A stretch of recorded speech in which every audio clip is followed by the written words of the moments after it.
सुमई पौमसु पास चंद्रजी फूफयंत सियल सेयंसा वासु पूज जिन विमलनंदा धम्म संति कुंठोरवल्ली मुनि सुमैणमि रेमि महल्ली पासिना वीर महेशा वंदामि चोबीस जिनेसा वंदामि चोबीस जिनेसा। जय बोले खजराश्री आदिनाथ भगवान की, एक खजराश्री नेमिनाथ भगवान की, परम पूज्य मुनि कुंज ज्येष्ठ आचार्य श्री आदि सागर जी महामुनिराज की, आचार्य श्री महावीर कीर्ति जी विमल सागर जी, सन्मति सागर जी महाराज की।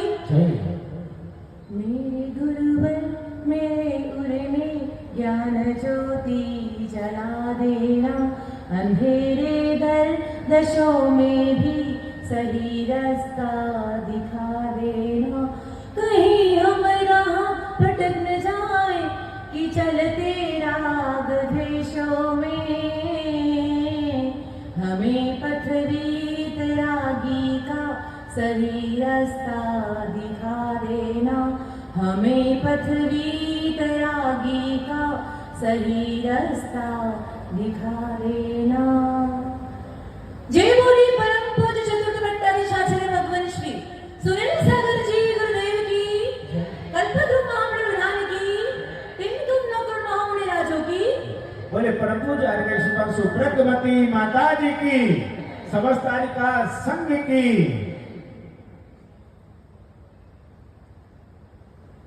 एक बार की बात थी, समंत भद्र आचार्य एक जंगल में अपने शिष्य समूह को स्वाध्याय करवा रहे थे। तभी वहां पर राजा और रानी भी गुरु दर्शन के लिए आए। किसान भी थे, ब्राह्मण भी थे। गुरुदेव ने एक प्रश्न पूछा, बता इस दुनिया में सबसे ठंडी चीज कौन सी है? किसान ने जवाब दिया, जेठ मास में वृक्ष की छांव बहुत शीतल हुआ करती है, बहुत ठंडी हुआ करती है। फिर ब्राह्मण भी बैठा रहा, उसने कहा गंगा में डुबकी लगाना, और डुबकी लगाने के बाद जो शीतलता मिलती है। फिर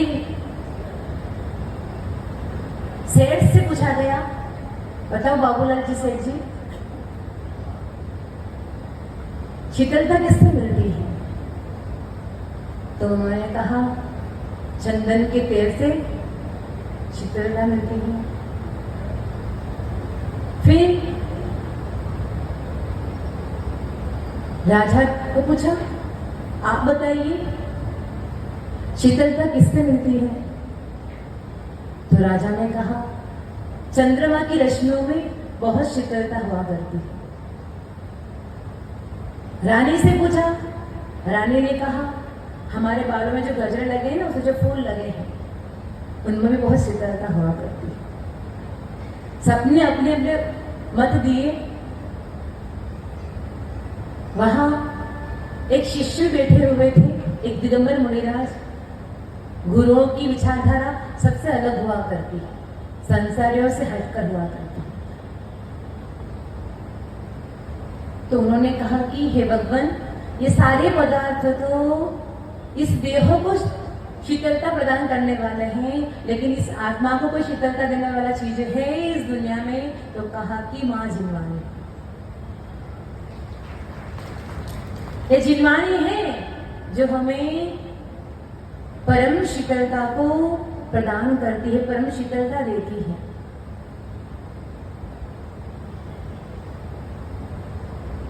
साल में 365 दिन हुआ करते हैं। अगर कोई चाहे कि नहीं प्रतिदिन अपन जिनवाणी की एक लाइन याद करेंगे, तो बताओ 365 दिन में कितनी लाइन याद हो जाएगी? आचार्य भगवान ने क्या किया था, उनको किताब पढ़ने का बहुत शौक था, बहुत बहुत ज्यादा। तो अपने कमरे में ना इतनी सारी किताबें अलमारी की अलमारी में भर के रख दी। हुआ ऐसा है कि एक दिन सन्मति सागर जी महाराज सब शिष्यों के कमरे में गए, कौन क्या क्या करता है, पढ़ाई करता नहीं करता है, दिन में कौन कौन सोता है, कौन गप्पे मारता है, कौन श्रावक को लेकर बैठता है। सब गुरु ने दीक्षा दी है, तो गुरु का कर्तव्य भी है कि शिष्य को सन्मार्ग पर लगाना। तो पहुंच गए एक दिन मुनि सुनील सागर जी के कक्ष में। वो इतनी सारी किताबें, इतने सारे ग्रंथ। तो सन्मति सागर जी गुरुदेव ने कहा, अरे सुनील सागर जी, इन ग्रंथों को अलमारी में रखने से तो अच्छा है कि इन ग्रंथों को अपनी ग्रंथियों में फिट कर दो। इन ग्रंथों को याद कर लो तो उनको संभालने की जरूरत ही नहीं है। उस दिन से आचार्य भगवान ने नियम कर लिया कि प्रतिदिन ग्रंथों की 5-5 गाथाएं कंप्लीट याद करके वो अपने गुरु सन्मति सागर जी को सुनाया करते थे। और आज ये स्थिति है कि उनको 10,000 से भी ज्यादा श्लोक गाथाएं याद है। चाहे समय सार ग्रंथ हो, नियम सार हो, लब्धि सार हो, सपना सार हो, जीवन कर्मकांड, सारे ग्रंथों की गाथाएं उनको कंठस्थ है। किस पेज पे कौन सी गाथा है, किस नंबर की है, क्या उसका अर्थ होता है, वैसी सेम टू सेम गाथा और किस ग्रंथ में आई है, किस आचार्य ने इस ग्रंथ की रचना की है, सारी चीजें उनके माइंड में फिट है। क्यों? ये कृपा है गुरुदेव की, जिन्होंने उनको आगे किया। गुरु ने छोटी सी डांट लगाई, इन डांट लगाने से भी, कुछ कहने से भी उद्धार किसका हुआ? उनका हुआ। दिल्ली में आचार्य भगवान विराजमान थे, पंडित जी, है ना? उस समय उनको डिलीट की उपाधि मिली। उपाधि कैसे मिली? उनकी पूरी टीम आई। वो जानना चाहते थे कि केवल उनको सुनने में आता है कि 10,000 गाथा याद है, कि सच में याद है। तो उन लोगों ने निवेदन किया, भगवान हम भी आपसे प्राकृत भाषा की ये गाथाएं सुनना चाहते हैं। आचार्य जी चालू पड़ गए, तो चालू पड़ गए। 1 2 3 4 5 6 10 50 सुना देंगे गाथाएं बिना किसी चीज को, किताब को देखे। वो बोले, गुरु जी बस बस, हम जान गए आप कितने ज्ञानवान हो। कहने का मतलब कि कोई परीक्षा करने भी आ जाए ना, तो वो भी थक जाए कि अपन किसकी परीक्षा करने देते। हर श्रावक को कम से कम दिन में जिनवाने की एक लाइन याद करनी चाहिए। सब कुछ तो याद रहता ही है। हम घर बनाते हैं, कैसा घर बनाना है? अमुक का वैसा बनाता है ना, हमको भी वैसा बनाना है। यानी घर बनाते हैं। अगर आपने जिनवाणी का अध्ययन किया होता तो आपको पता होता कि नहीं, घर बनाना है। कैसा घर बनाना है? आज के जमाने में लोग सोचते हैं बेटा है, बेटी है, बहू आएगी, कभी कभी जमाई साहब भी आएंगे घर में रहने के लिए, तो एक रूम बेटे के लिए बना देते हैं, एक रूम बेटे बहू के लिए बना देते हैं, एक रूम अपने लिए सेव कर लेते हैं। फिर कभी सोचा कि हमारे घर में रसोई कैसी बननी चाहिए, हमारे घर में चौक कैसा होना चाहिए? अगर कोई दिगंबर संत हमारे यहाँ आए तो आज के जमाने में बड़े बड़े जुमल लगते हैं घरों के अंदर, और श्रावक से कहो कि चंदुआ भी लगना चाहिए। माता जी कैसे चंदुआ लगेगा? सब दीवारें पीओपी की, कौन सी वाली दीवारें होती भगवान जाने, हम उसमें किल कैसे खोदेंगे? अरे ज्ञानी, अगर जिनवाणी पड़ी होती तो पता होता कि रसोई कहाँ पर बनानी है, जहां पर सूर्य का प्रकाश है, जहां पर हवा आती जाती रहे, दुर्गंध ना आए। फिर ऐसा चौक हो बड़ा सा मतलब यूं नहीं कह रहे हैं कि नहीं हो तो कहीं से भी कुछ भी करके खरीदो। कहने का मतलब आज के जमाने में छोटा सा घर भी होता है तो इंजीनियर क्या नक्शे निकाल देता है। अभी नरेंद्र जी बोल रहे थे हमको तो भूखंड बहुत छोटा मिला। अरे छोटा काय बात का मिला है, दिल बड़ा रखो। इतना बड़ा भूखंड मिला है और छोटा किस बात का मिला है? दिल बड़ा चाहिए, सब कुछ अगर हमारे गुरुजी कहते हैं अगर हृदय में जगह होती है ना तो लाखों लोग भी आ जाते हैं। इस तरह से बनाइए उसको। अरे संत भवन बनने जा रहा, कितना बड़ा काम हो गया बताओ। संत भवन की नींव, एक प्रसंग आता है आगम में।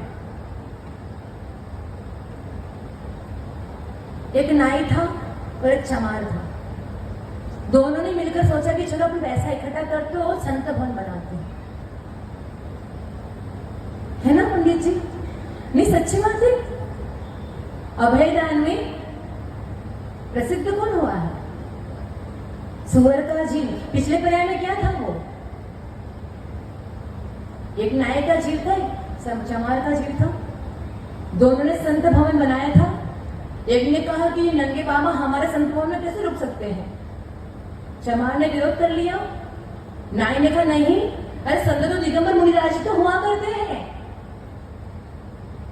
संत कौन हुआ करते भैया? विषयों की आशा नहीं जिनके, साम भाव धन रखते हैं, निष्पर के हित में निस्साधन निष्दिन तत्पर रहते हैं। वे संत कौन है? जिनके भीतर में विषयों की आशा नहीं है, आरंभ से रहित है, परिग्रह से रहित है, ज्ञान ध्यान तप में लीन रहा करते हैं। इसे दिगंबर मुनिराज इतने निष्प्रभ हुआ करते हैं, हम स्वयं के लिए करोड़ों करोड़ की बिल्डिंग बना देते हैं, शीश महल बना लेते, ऐसा महल बनाते कि अब हमारे खेलवाड़ा में किसी का नहीं होगा, ऐसा नंबर 1 महल हमारा बनना चाहिए। यानी अपना घर अपना महल पशु भी बना लेते हैं, कौन सी बड़ी बात। आचार्य भगवान के साथ में हम लोग अड़िंदा पारसनाथ गए थे। वहां जिस जगह पर पूरे संघ का आहार हो रहा था, ऊपर देखा चिड़िया के घोंसले बने हुए थे। घोंसले ऐसे बने हुए हैं कि कहो कि इंजीनियर फेल हो जाए। इंजीनियर को बोलो भाई नक्शा निकालो, उसको कैसे बनाएंगे, तो वो भी ना बना पाए, लेकिन चिड़िया ने भी अपने लिए अपना घर बना लिया। यहाँ मंदिर में जाकर देखना, चिड़िया ने अपना घोंसला बनाकर रखा है। आप लोग तो फ्री में रहते तो कहाँ जाकर देखोगे, हम लोग मंदिर में ही रहते हैं, इसलिए हमको ध्यान है कि अपने घर तो पशु भी बना लिया करते हैं, इंसान भी बना लिया करते हैं, लेकिन ज्ञानी धन्य होता है वो जीव जो संत भवन की नींव रखा करता है। सदियों तक सदियां बीत जाएंगी, ये भूमि पर संत आएंगे अगर भावना बन गई, क्योंकि संत कभी भी नगर में आए तो श्रावक है कि हमारे तो खूब भावना थी संत को रोकने की, लेकिन अगर मदद जी यहाँ पर संत भवन नहीं है, एक काम कीजिए ना, आप हमारा करोड़ों का जो बहुत बड़ा महल है वहां पर आकर ठहर जाइए ना, 1 कमरा 2 कमरे आपके लिए खाली कर देंगे। संत कहेंगे नहीं, क्यों?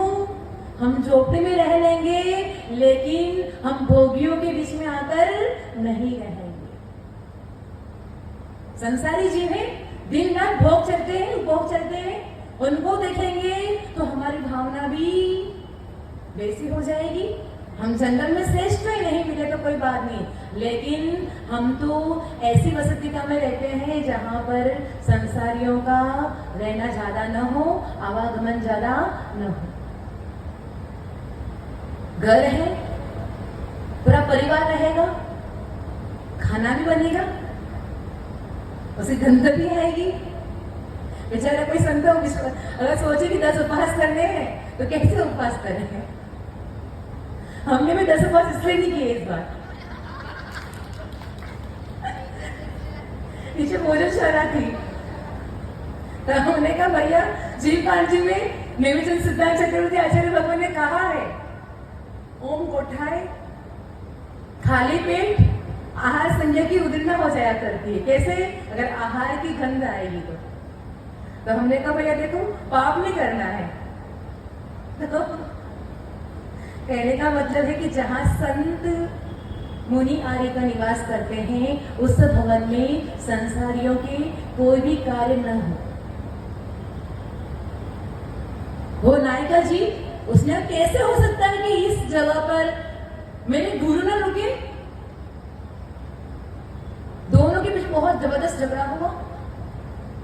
एक मरकर सुअर बना, दूसरा बाघ बना। मुनिदास वही है, पहले नगर में थे, संत भवन में ठहरे हुए थे, विहार करते करते, क्योंकि संत भवन की जरूरत इस पंचांग काल में हुआ करती है मुख्य रूप से। चतुर्थ काल में तो संत जंगल में रहा करते हैं।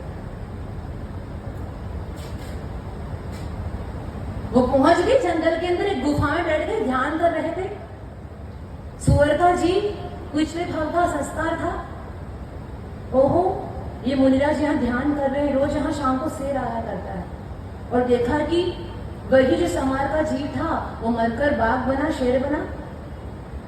अब उसने सोच लिया सुअर के जीव ने, अगर ये शेर अंदर जाएगा तो मुनिराज को खत्म कर लेगा।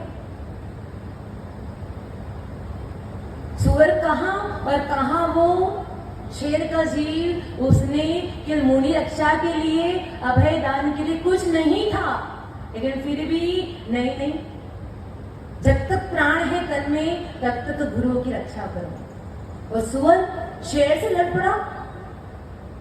दोनों के बीच बहुत युद्ध हुआ, दोनों के प्राण चले गए। सुअर ने मुनि रक्षा के निमित्त से युद्ध किया था तो वो स्वर्ग पहुंचा, और शेर की भावना थी कि अगर इनको खा जाएंगे, नष्ट कर देंगे, इसलिए वो नरक पहुंच गए। एक पशु के पर्याय में भी जीव चारों प्रकार का दान कर सकता है।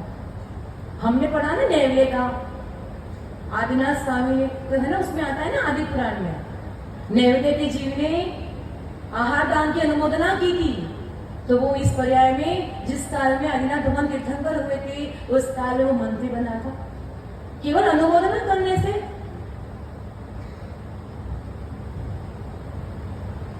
क्यों?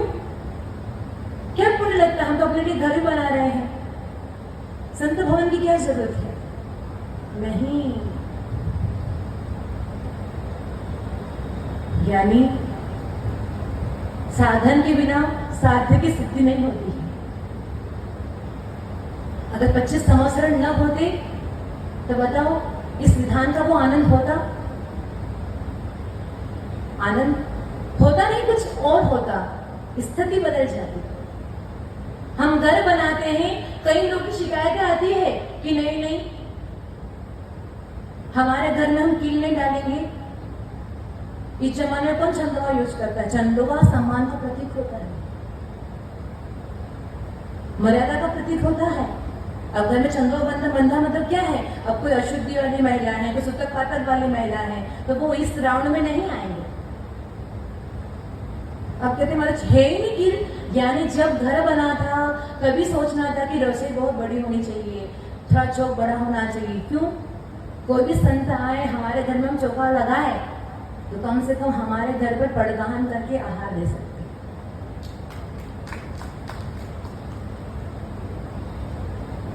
फिर इतना बड़ा घर होता है, उस घर में एक अलमारी होनी चाहिए जिनवाड़ी रखने की। पुराने आचार्यों के ग्रंथ हैं, पढ़ो ना पढ़ो, लेकिन हर घर में एक अलमारी जिनवाड़ी रखने की होनी चाहिए। क्यों होनी चाहिए? क्योंकि पता नहीं कभी मन कर लिया नहीं, आज हमको रोज ग्रंथ पढ़े रखे रहते हैं, रोज सामने नजर आएंगे, तो कम से कम ग्रंथों का नाम तो याद हो जाएगा। ये समय सार जी है, ये नियम सार जी है, ये कर्मकांड जी है, ये षटखंडागम ग्रंथ है। फिर कभी मन करेगा, कभी खोलकर तो देखिए इसमें क्या लिखा है। देखो, एक शब्द से शिवभूति आचार्य का जीवन बदल गया। कुछ नहीं आता था, गुरु ने कहा तुष्माश भिन्न, दाल से छिलका अलग है। इतनी गजब की गुरु भक्ति। यहां तो 1000 शब्द बोल दो, लोग इधर से सुनते इधर से निकाल देते हैं, क्योंकि पुण्य कम है। गुरु की आज्ञा स्वीकार करने के लिए ज्ञानी पुण्य चाहिए। पापात्मा गुरु की बात को कभी भी स्वीकार नहीं कर पाएगा। गुरु की बात को वही चल पाता है जिसकी सत्ता में पुण्य भरा हुआ है। एक शब्द अब क्या कहेंगे, यहाँ पे आए हैं कम से कम 2.5 महीने 3 महीने लगभग होने आए। जब भी कुलदीप भैया आते हैं हमारे पास में, कभी कोई चर्चा चलती, कोई बात चलती है, कोई भी बात कहे, उस बात को स्वीकार करने की सामर्थ्य रखते हैं। कहते क्यों है? क्योंकि गुरुजी तो पहले ही कहते हैं, उनसे ही कहो जो बात को झेलने की ताकत रखे। कभी भी कुछ बात कहो, हाँ माता जी, हाथ जोड़ देंगे और बिल्कुल हाँ। वीरेंद्र जी जो 48 सितंबर विधान 48 दिन तक चला था, हमने कह दिया कि 48 दिन तक विधान होना है, माता जी होगा। कैसे होगा? बस करवाएंगे हम। कैसा नहीं करवाएंगे? कहने का मतलब है गुरु के वचनों को जो झेलता है ना, देखना सफलता ही मिलती है। झेलने की ताकत होनी चाहिए। अगर इतनी सी बात गुरु की झेल दी कि हाँ दाल से छिलका अलग है, और उसकी ही रटन लगा दी, हाँ वही रटते जा रहे हैं, अब कुछ आता भी नहीं है, उसी की रटन करते करते देखा कि जा रहे थे और एक माँ सुपड़े में दाल से छिलका अलग कर रही थी। इस जमाने में तो माँ भी ना मिले ना सुपड़ा दिखे,